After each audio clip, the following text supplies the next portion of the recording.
Waktu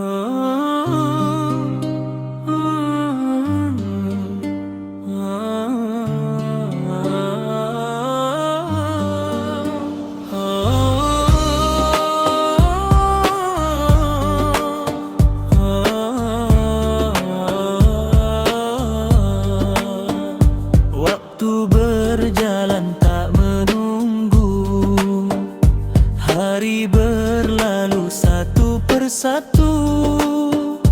Jika terlena dalam diam, banyak peluang akan hilang. Bangun jiwa, kuatkan langkah, hidup bukan untuk tertunda.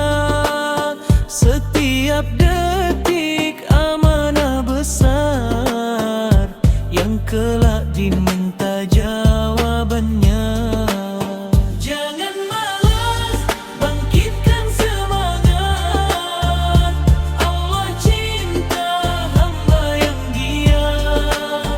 Jangan malas, ayo melangkah. Usaha tulus bernilai ibadah. Saat lelah mulai menyapa, ingat tujuan hidup kita.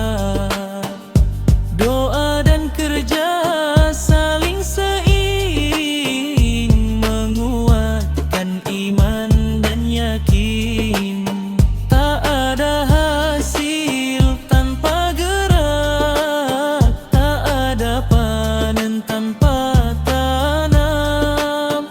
Kecil usaha bila istiqomah, mendekatkan kita pada berkah. Jangan malas, bangkitkan semangat. Allah cinta hamba yang giat. Jangan malas, ayo melangkah. Usaha tulus bernilai ibadah. Selama nafas masih berdenyut, pintu harap belum tertutup.